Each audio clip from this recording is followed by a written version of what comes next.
Is Crompton House School Bronze DofE route for day 2, and I would be lying to you if I didn't say that this was probably the easiest opening section to a route that you could have.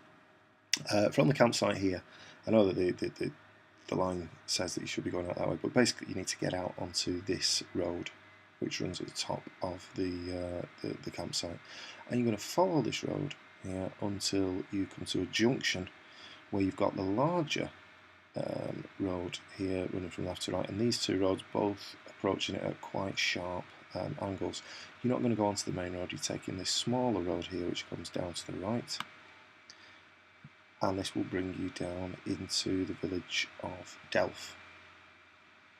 Once in the village of Delph, you're going to walk along the Delph High Street until you come then to your first checkpoint, which is on the steps of Delph Library.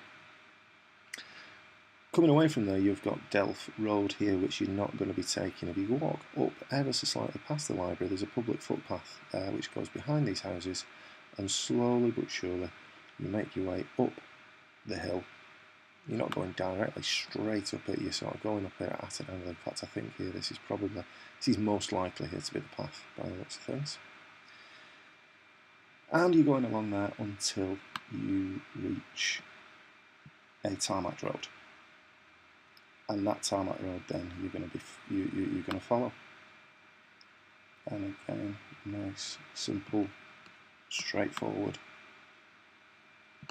And it is Hilltop Lane, following the tarmac road until you come here out at just before the King's Arms pub, and then your second checkpoint here at Graham's Bar, the old Vamasaki Indian restaurant. Spin this around here.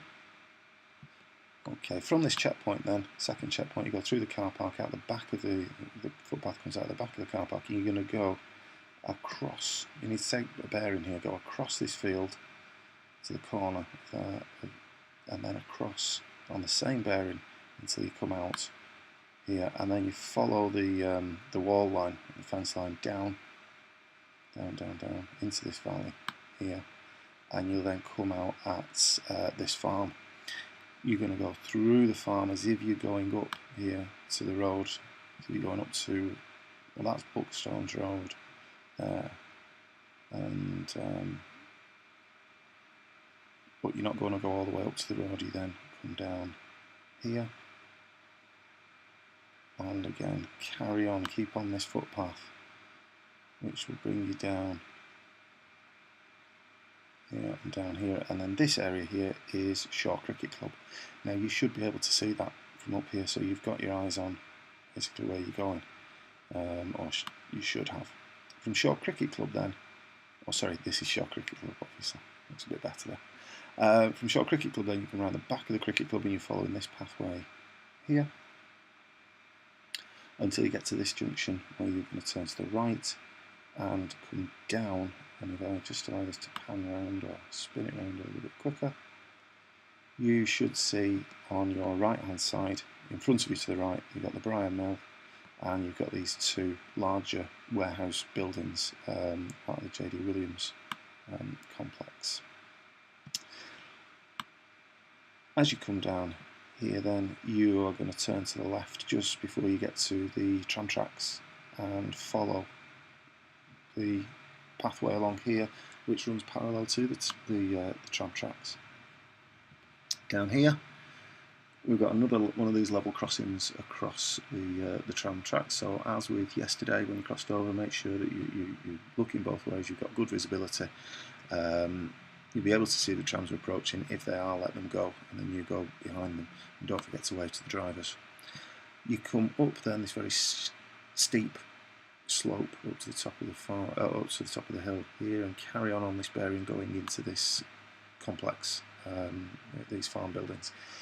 As I mentioned to you in one of the classroom sessions, these farm buildings here, my suggestion is that you're really quiet as you can be going through here, so as not to disturb any livestock, any other animals like dogs and so on, and certainly not to disturb any members, any people who are in that area. You're going to come down, straight down this pathway here, which then bends round to the left and bends round to the right, and you're going to come out then here at Shaw Road, opposite St Joseph's Church, and this is your third checkpoint, with your second checkpoint of course being Grange Bar, if I didn't mention it. From here, go past St Joseph's School. You're going to keep the school on your right hand side as you come down here. You turn to the right into this housing estate, to this housing estate here, on the back here, and you'll actually emerge then out here at bottom at Shaw Road at what used to be the Lusley Brook Post Office. There's a pedestrian crossing, a pelican crossing here, which you will use and go then into this housing estate. I think the road's Otmore Way, or Crocus Drive. No, that's Crocus Drive. No, it's not Otmore Way. Regardless, you're going into this housing estate, and you're going to carry on here again on the same bearing until you get to a point where the road or the track bends round to the right. The public footpath, however, goes to the left. You've got the farm buildings in front of you, so you turn left.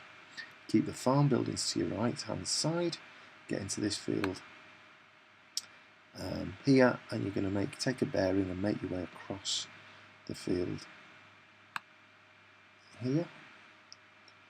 You should see on your left hand side, front left, you should be able to see the golf course, and you're actually going to get to this point where you'll walk around the edge of the golf course, coming into then Low Crompton around here, and then back up following the path. I think the path follows this field here and this field here, before coming into this housing estate here, which is the one of course opposite school, coming round out onto Rochdale Road.